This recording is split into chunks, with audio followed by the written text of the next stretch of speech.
नज़र दोष और तंत्र मंत्र से बचने के उपाय। नंबर 1, अपने ऊर्जा चक्र और आज्ञा चक्र को मजबूत करें। नंबर 2, आत्मबल इससे बचने में बहुत सहायक है, इसलिए आत्मबली बनने के लिए हर तरह का प्रयत्न करना चाहिए। नंबर 3, सनातन शास्त्रों की मूलभूत तथ्य को जानना और उन परंपराओं का पालन करना चाहिए जिससे हमें सकारात्मक ऊर्जा प्राप्त हो।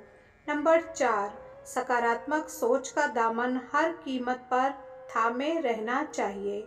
नंबर 5, कुछ प्रमुख देवता, इष्ट देवता, कुल देवता की शरण में रहना चाहिए। उन्हें स्मरण करते रहना चाहिए, विशेष परिस्थितियों में वो सहायता करते हैं। नंबर 6, किसी न किसी खास मंत्र का प्रतिदिन जप करना चाहिए जिससे रक्षा होती है, जैसे कोई कवच का पाठ जिस पर अधिक विश्वास और श्रद्धा हो, उसी का अभ्यास करना चाहिए। नंबर 7, सेंधा नमक डालकर प्रतिदिन नहाना चाहिए और घर में पोछा लगाना चाहिए। नंबर 8, मुख्य द्वार पर सफ़ेद आक और तुलसी का पौधा लगाना चाहिए। नंबर 9, प्रतिदिन शाम के समय हाथ पांव साफ करके दीपक जलाना चाहिए। नंबर 10, मासिक के 5 दिनों तक सब कुछ बंद रहना चाहिए, बस मानसिक जप किया जा सकता है। नंबर 11, योग और ध्यान जीवन का अहम हिस्सा होना चाहिए। नंबर 12, जहाँ तक संभव हो किसी भी जीव का किसी भी प्रकार से नुकसान नहीं करना चाहिए। नंबर 13, एक बहुत ही प्रसिद्ध पद्य है, सबल सहायक सबल के, को न निबल सहाय, पवन जगावल आग को, दीप ही देत बुझाए।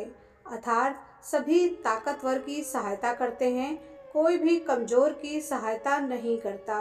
उदाहरण के लिए हवा का झोंका दीपक को बुझा देता है, परंतु आग को बढ़ा देता है। इसलिए हमें शक्तिशाली बनने का प्रयत्न करना चाहिए। नंबर 14, यदि संभव हो तो प्रतिदिन कुछ समय के लिए मंदिर अवश्य जाना चाहिए, नहीं तो कम से कम मंगलवार को तो अवश्य ही जाकर हनुमान जी के चरणों से तिलक पंडित जी के द्वारा लगवाना चाहिए और प्रसाद चढ़ाना चाहिए। नंबर 15, कुछ देवी देवताओं को इस विभाग का प्रधान माना जाता है, इसलिए उनकी भक्ति आवश्यक है। नंबर 16, लौंग कपूर को एक साथ जलाना या गूगल की धुनी प्रतिदिन लगाना लाभदायक है। नंबर 17, कुछ प्रसिद्ध तीर्थ स्थान में जाकर कुछ दिनों तक वहां रुकना भी एक अच्छा विचार है।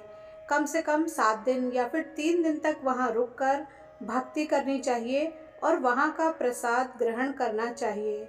बस मेहंदीपुर बालाजी का प्रसाद ग्रहण नहीं करना है, यह एक अपवाद है। नंबर 18, यदि परिस्थिति अत्यंत गंभीर हो तो सिर्फ शाबर मंत्र ही तुरंत लाभ पहुंचाता है।